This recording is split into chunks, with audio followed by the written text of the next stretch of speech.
Come ora sappiamo, la cronaca zero da cui è stato tratto il manuale di storia scaligeriano che farà fondamenta alla versione storica attualmente conosciuta, fa partire la sua documentazione solo dal X secolo d.C., anche se purtroppo non si sono conservate tante informazioni riguardo questo periodo.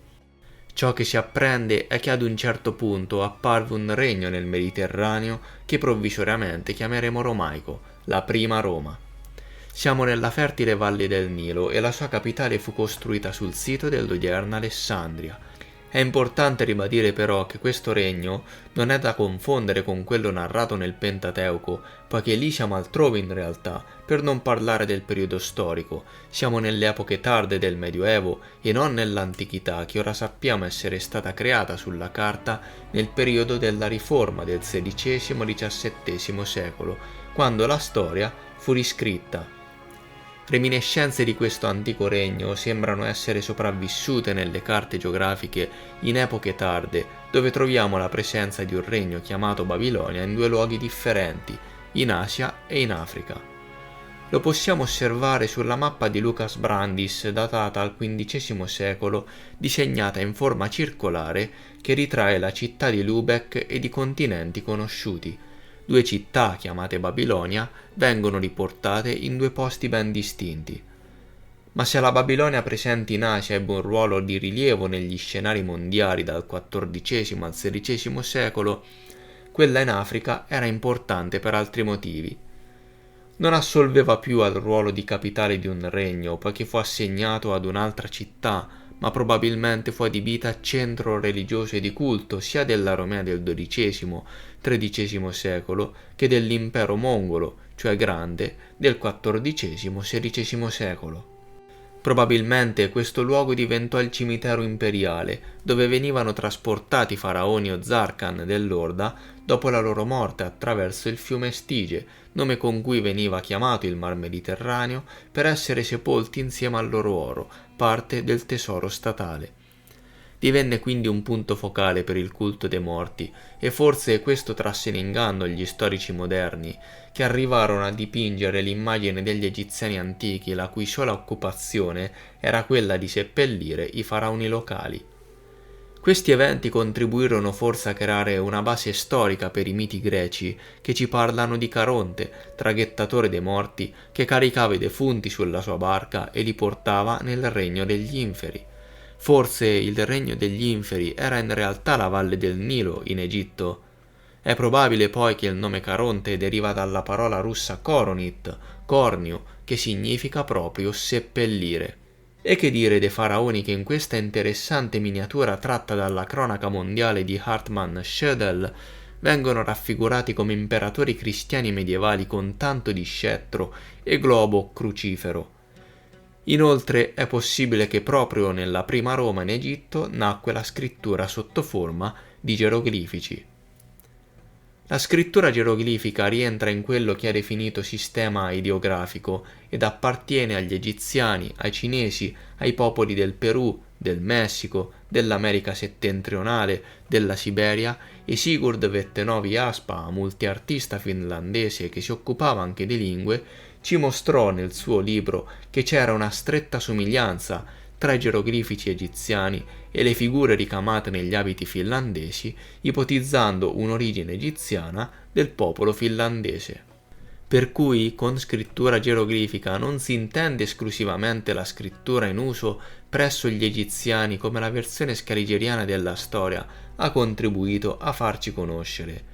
Si intende una forma di trascrizione basata su simboli che si presta bene come stile primordiale nato per incidere su pietra o mettere su carta la parola e le tradizioni che prima che questo sistema venne sviluppato venivano trasmesse oralmente. Da essa si sviluppò la scrittura alfabetica. Questa che vedete è una tavola comparativa dei caratteri geroglifici ed alfabetici presenti nel libro di Eliodoro Andreoli che si intitola La scrittura, sua storia dei geroglifici ai nostri dì, edito dalla tipografia Gallia Raimondi nel 1884. In questo trattato si viene a sapere come la scrittura egiziana sia un misto della scrittura figurativa e simbolica e si distingue in geroglifica, ieratica ed emotica. La scrittura geroglifica è composta di figure aventi significazioni ora reali, ora simboliche, ora fonetiche. La ieratica, detta scrittura sacerdotale, risulta essere la meno antica fra le scritture egiziane ed è un misto di segni geroglifici ed alfabetici. La scrittura demotica è detta anche popolare ed esiste nei soli caratteri alfabetici con i quali si rappresentavano gli oggetti per mezzo della loro iniziale. Ad esempio, la lettera A fu adoperata a significare l'aquila, dato che la A è l'iniziale di Achem, suo omonimo. La T servì a rappresentare una mano, poiché il suo corrispondente vocabolo, tot, inizia per T e così via. Unendo tra loro poi le singole lettere si esprimevano le sillabe, e così fu giustamente osservato che la scrittura ideografica somministrò i primi segni dell'alfabeto. In chiave nuova cronologia è possibile che questo passaggio però si verificò solo qualche secolo più tardi, intorno al XII-XIII secolo, nel nuovo impero romaico bizantino. Nel X secolo invece, che costituisce la profonda antichità della cronaca zero, soltanto la scrittura simbolica e figurativa era utilizzata e venne sviluppata probabilmente da coloro che detenevano maggiormente la conoscenza e ricoprivano uno dei ruoli più importanti nella scala gerarchica della comunità, i sacerdoti. Probabilmente furono loro i primi a sviluppare il sistema di scrittura geroglifico, creando dei simboli da imprimere su carta e fissando indelebilmente tutto ciò che a loro poteva tornare utile.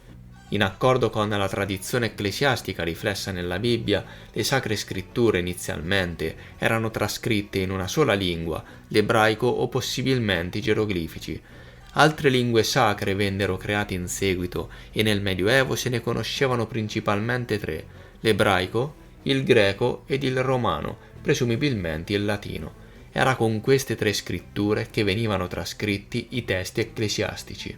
Inizialmente con ebrei non si intendeva un'etnia precisa. Questo termine deriva dal termine russo yevrei, che si presuppone abbia origine dallo slavo ecclesiastico, e da un'analisi profonda dei testi medievali si comprende come originariamente questa parola russa veniva utilizzata per indicare i preti o meglio i sacerdoti. Quindi non si faceva riferimento a nessun gruppo etnico né tantomeno ad una religione. La lingua ebraica antica, predecessore di quella moderna, fu creata soltanto più tardi, durante la Riforma, quando si frammentò la lingua comune originaria per causare divisione ed incomprensione nell'uomo. Alla luce di ciò può essere quindi che la famosa lingua ebraica o aramaica spesso menzionata nei testi medievali, con cui vennero scritti i testi della Bibbia prima che fossero tradotti in greco, era trascritta utilizzando i geroglifici. La scrittura ebraica originale quindi era una scrittura sacerdotale sotto forma di geroglifici e non una lingua parlata a tutti gli effetti. La lingua parlata era la stessa, ma la modalità con cui era trascritta originariamente comprendeva solo geroglifici. Successivamente vennero sviluppate le altre modalità di scrittura come quella greca e quella cristiana, e questo causò un cambiamento nella modalità di trascrizione. Questo cambiamento comporta che la traduzione dei testi sacri dall'ebraico geroglifico antico al greco non affliggeva la lingua parlata in cui venivano letti, poiché sono stati semplicemente trascritti in un nuovo alfabeto che ha sostituito i geroglifici. Immaginate ora la moltitudine di templi presenti in Egitto. Le loro mura megalitiche sono stracolme di geroglifici che rappresentano una mole di informazioni inestimabile che forse potrebbe dirci di più rispetto al passato di quel luogo. Nonostante gli egittologi si dicano capaci di saper leggere tutti i geroglifici, perché fino ad oggi non è mai stato intrapreso il tentativo di raccogliere e tradurre tutti quei geroglifici per far conoscere il loro contenuto al pubblico?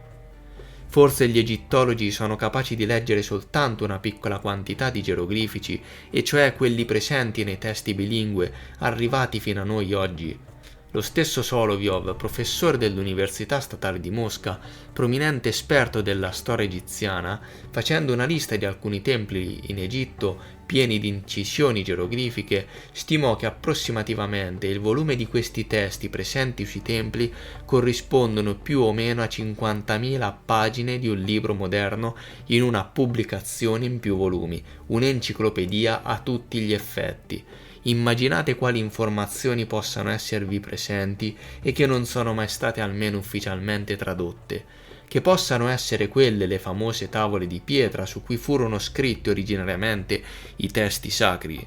Fosse così attenderebbero soltanto di essere tradotte, ma se ciò non è mai stato fatto, forse a qualcuno conviene mantenere il silenzio più totale. Insomma, le informazioni riguardanti questo regno emerso nel X secolo non sono molte, ma abbiamo potuto avanzare qualche ipotesi interessante, domande che attendono soltanto risposta e che nel frattempo aumentano la curiosità che ci porterà a ricercare ancora per saperne di più. Di certo si sa soltanto che, successivamente, nell'XI secolo, la capitale venne spostata, come detto in precedenza, e lì si focalizzerà la nostra attenzione nella prossima puntata, dove andremo alla ricerca della Gerusalemme dimenticata.